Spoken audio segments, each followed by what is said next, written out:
I didn't ask Dan. I already knew what his answer would be. All I know is that I was shaking as my hand hovered over the computer keyboard. I reread the ad I wrote for an online erotic site. Attractive lady available for romantic interludes with discerning gentlemen. It read. I pressed the send button. I put my face in my hands and burst into tears. My name is Dana. I think anyone would say that I'm quite attractive. Of course, I'm not an enthusiastic beauty, but I can always control myself at parties. I have a slender build, weight almost 57 kilos with a height of 165 centimeters. The chest is small, but elastic. The stomach is as flat as it was at 18 years old. This is the result of my training in the gym 3 times a week for the last decade. I remember the day my husband Dan bought a Corvette. He was so proud of it, polishing it and wiping it down. He always had a soft cotton cloth in his hands, and whenever he was near it, he constantly wiped it. I went with him several times, but he did not allow me to drive. Too much power, it's easy to get confused, he told me, masterfully driving the car. This was true, but Dan drove very well, so I wasn't worried. I remember a knock on the door. I was just putting fresh pastries in the oven to bake. Dan should be back soon. He loved my home-baked goods. I switched him to low-calorie sugar, realizing that Dan had a small spare tire in the middle area. I hoped he wouldn't notice the difference. I was still holding the mittens on my hands when I opened the door. There were 2 police officers standing there, and my world collapsed around me. Almost a full year passed before I was allowed to bring Dan home. His crushed body was strapped to a wheelchair with only the use of his left arm. He operated the remote control quite deftly, his hand strapped to the armrest so that his fingers could keep the buttons within easy reach. He could not speak or turn his head. I took care of his bodily functions and constantly monitored his body temperature. But inside, it was my Dan, the man I loved. He used his still-functioning fingers to try to write, painstakingly putting words together on the screen he sat in front of. The idea was to sell some of his work to help our rapidly dwindling finances. Things weren't going very well. Reading some of Dan's work, I felt that he was several different people. Sometimes he wrote as a woman, sometimes as a man. Several different men, several different women. Words came out of him in pieces, parts of reality and fantasy were strangely mixed. I realized that the world he lived in now was almost entirely inside him. Then I began the process of putting this whole crazy quilt of his pieces together in a specific order that would make sense. There was a book, a story, if I could sell it. As the days passed, our lives slowly went downhill. There was insurance. I remember Dan talking about it the day we signed the policy. No matter what happens, we will be okay, he told me, hugging me. I have always found it difficult to pay insurance premiums. Several times I thought it was a waste of money that we needed so much. But now, that wasn't enough.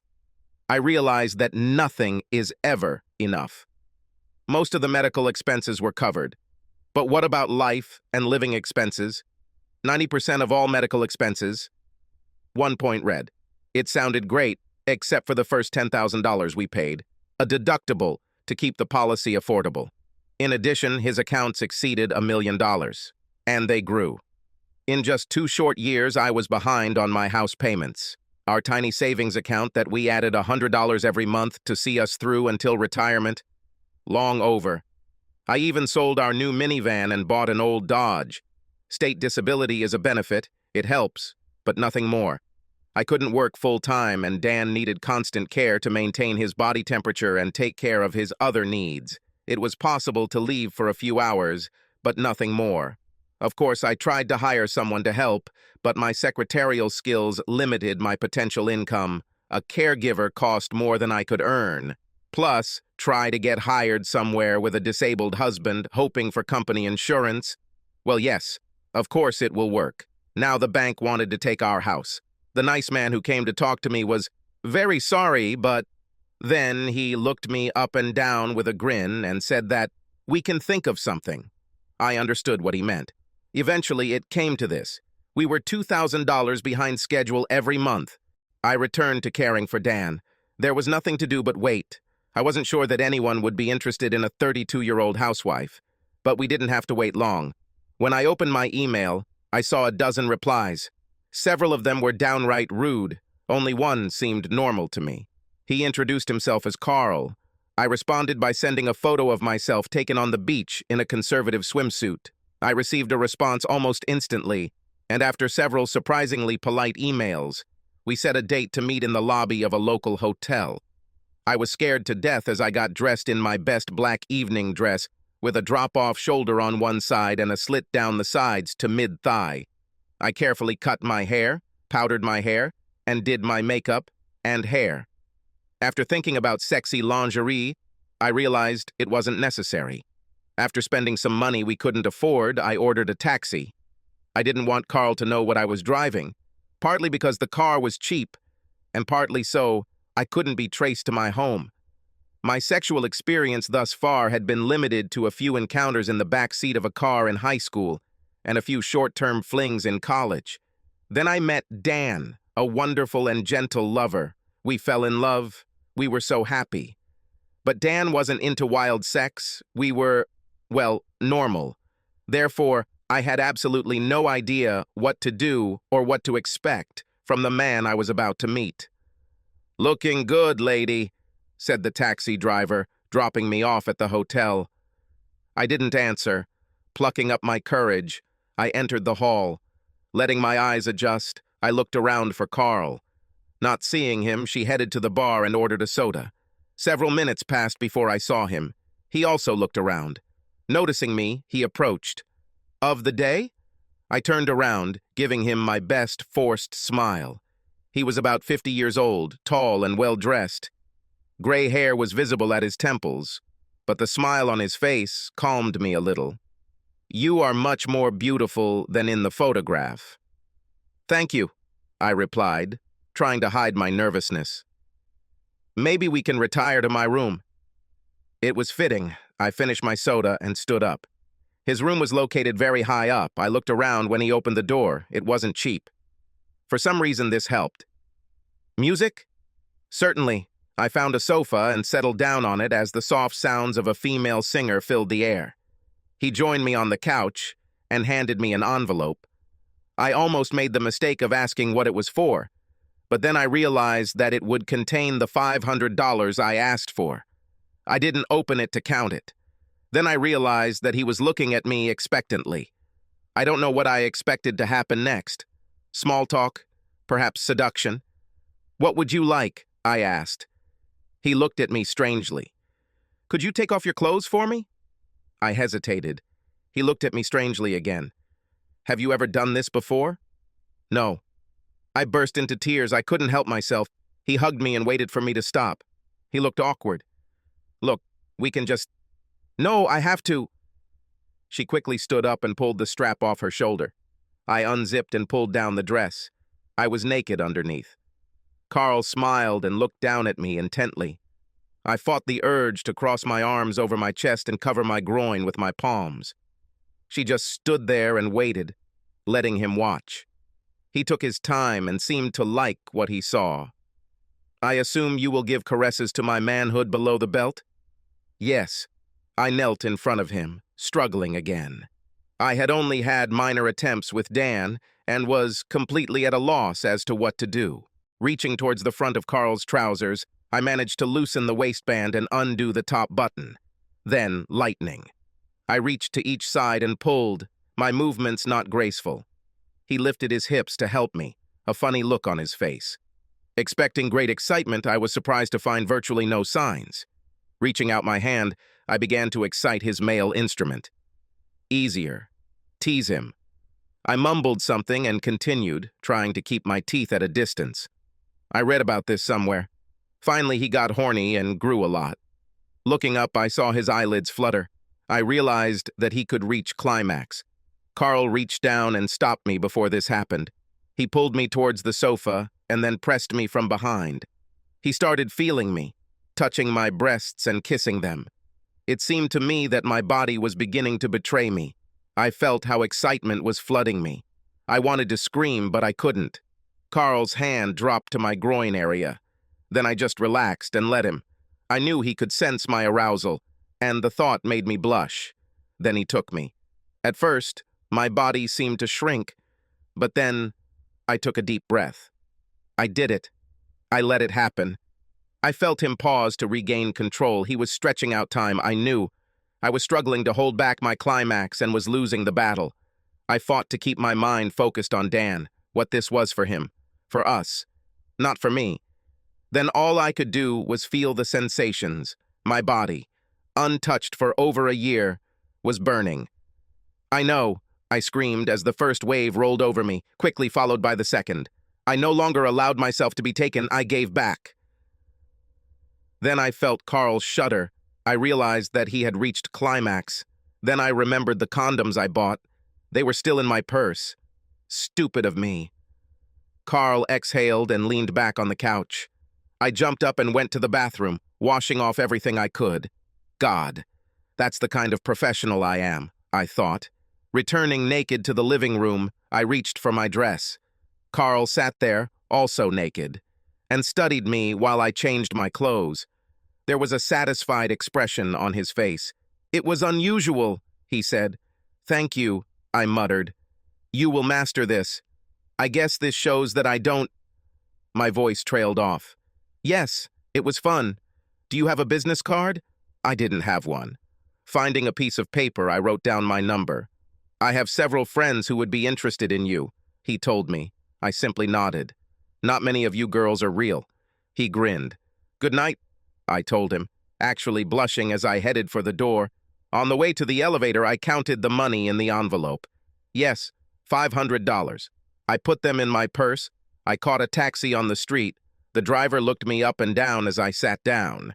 Having named the address, we drove out onto the road. Halfway there, I caught his eye in the mirror. "Are you working? God, is this already visible?" "Yes. There's no point in denying now." "How many?" I smiled at him. $500. $500? He exclaimed. "Not a damn thing. Too rich for me, lady. Maybe we can swap for trips?" I didn't answer. As we drove through the dark streets towards the house, I leaned my head against the window. A tear ran down my cheek. Yes, I'm a working girl. Even the driver could already notice it. Never in my previous life would I have even thought about allowing men to have sex with me for money. But sometimes life brings twists and turns. I allow men and some women to use the most intimate parts of me for their own satisfaction. Some try to be kind and loving, wanting me to reassure them of this. I quickly transform into a loving woman who idolizes them. I make them feel powerful, wanted. Some women look down on me. I hold my head high. Is their mink coat, diamond ring, or luxurious dinner any different from my envelope with money? I have a need to see it this way. It helps me think sensibly. Some men hire me to grab me and call me names, clinging to me not in passion, but in fear, even hatred. I become obedient. I do what they tell me. I was called a slut, a bitch, and other obscene names. These words are meant to put me down, to make someone else feel better than me, in their own world. I just let them use me, be in charge. But are they really better? They all do the same thing as me. The difference is that they have to pay me to do it at all. In truth, I think I may be a better person than the men and women who use me. Most would use me if I let them, but most can't, unless they pay. Otherwise, they wouldn't be good enough. I have to believe in it to continue. $500 for a quick hour of intimacy, if that's the correct term, seemed high to me. I was surprised that they were so willing to pay for it. Carl took me under his wing, so to speak. He became a kind of protector. Some would call him a pimp, but he wasn't. He didn't take anything from me that I didn't allow. He always paid. He also had business partners and mentioned me to some of them. Over time, I served several of his business partners. Soon they turned into a continuous blur of faces. I soon became numb to all the scenarios, all the illegal desires that I was hired to fulfill. I became very good at reading what the client wanted, a few simple changes in demeanor and body language, and their reaction would tell me what to do. I received $500 each time, plus Carl also paid me for taking care of his clients. Carl also invited me to his place every couple of weeks. I felt comfortably with him. He was the only one I allowed without a condom.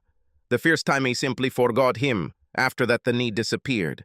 With him, I unmistakably reached climax. Somehow, even though I was being paid, Carl became my outlet for my body's needs. Otherwise, my life became about meeting Dan's needs and scheduling the next appointment. Financial improvements in Dan's life and my life came quickly. I got a loan from the bank and used some of the extra money to buy equipment that automatically monitored and regulated Dan's body temperature. I installed an alarm system in case something happens while I'm not home. One touch, and the home nurse can respond in minutes. These devices changed my life. Now I could go away for several hours instead of 2 or 3. I even bought a better car, a used one, but at least it wasn't beat up or noisy. My life became a routine. Get up, feed Dan, take care of his needs, then shower, and get ready for whoever was on my schedule. It seemed like almost every day there was someone on my schedule. Dan didn't seem to notice, or at least he never mentioned it to me. Although we often talked, he typed words, and I spoke to him. It took me 3 long years to pay off my medical bills, and during that same period, I paid off our house. All that remained were the current costs of treatment and accommodation. I remember the day the insurance ran out. Another sweet item in small print that came as an add-on and said, for a maximum of 5 years. Now I have accepted my fate. The tears over what I did for a living have long gone. It would be more correct to say that I have become numb. Only with Carl did I allow myself to relax. With the others, I screamed and dodged. I learned to pretend well. One day, when I arrived home from a meeting with a client, there was a white van parked outside my house. It was Connie, our home health nurse. We had an alarm installed that Dan could press if he needed help. I rushed inside, worried that something had happened. Connie was examining Dan's right leg, and she looked at me, looking me up and down, disapprovingly. I realized that she saw my too short skirt, too much neckline and too much makeup, and understood everything. I was probably blushing. What's happened? His finger and foot are infected. But how? He can't feel it. It looks like maybe he wrote on the screen that he was in pain. Dan was taken to the hospital, treated, and tested. Somehow, the feeling was returning to his legs. One of his toenails, which I had carelessly trimmed, became ingrown and infected. It was just lucky that he regained sensitivity and noticed it. My life and what I did was for him, but became my life and what I did for myself. I missed all the signs. Dan finally pressed the button to get outside help to handle what should have been my job. I didn't notice this, immersed in my world of sex and money. And then I realized that he knew too. I sat and cried for hours. After Dan returned home, I didn't go anywhere for several weeks. I spent all my time caring for and working with him. Then something else happened. One day I washed him and changed his bottle. He got a little excited, and I took care of it. Raising my head, I saw tears in his eyes. A few days later, I spoke with Carl, explaining that I was going to try to find a job. Carl invited me to work for him. My secretarial skills were a perfect fit for his business. Besides, I don't want to lose you, he added. I knew what that meant, and I knew that my job would probably also involve caring for Carl and meeting his needs. Possibly my own, of course. The difference was obvious to me. I would have sex with one man I liked for money, or I could have sex with a whole bunch of men I didn't care about for money. At least that's what I thought at the time. I agreed to this job. I did well, and in more than 2 months Carl never asked it or suggested having sex. On some days, young women came and entered his office. I was just doing my job, not really missing sex. In addition, Carl paid me very well, and I became almost satisfied.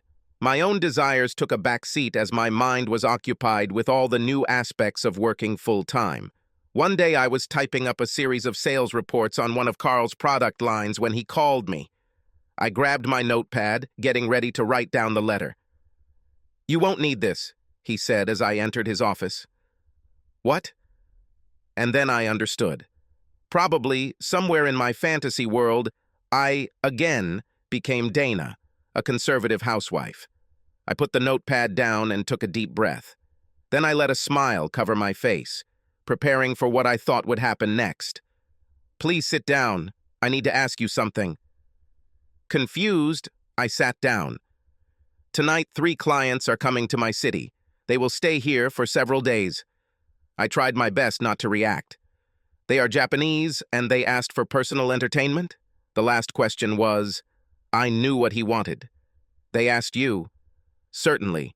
I managed to hide my sign. Carl nodded. "Thank you. I'll make it worth your effort." I smiled and returned to my desk. Japanese gentlemen would probably tip well, I thought. I sat and thought about it. Nothing special. Nothing I haven't done before.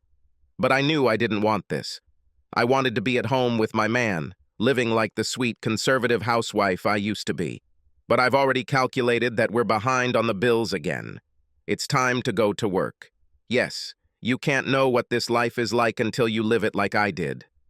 I lowered my head into my hands, but there were no tears. They left me long ago. I'm Dana, a working girl. I myself took a step towards this, knowing that there was no turning back. Not really. You can hide, you can pretend. You can move, take your husband and try again in another city. The next man I meet will probably remember me. There were thousands of them, and I had nowhere to go. The end result will be the same. No matter what, I will always be who I am. I serve men for money. If you hire me, you are no better than me. In fact, you are just like me. I'm just letting you feel that it's different. So if you do that, you're just John. And I'm just a working girl. Subscribe to our channel so that your second chaff doesn't cheat on you, and go ahead and listen to the next story, because this story is nothing compared to the next one. If you're under 18, don't even think about listening to the next one.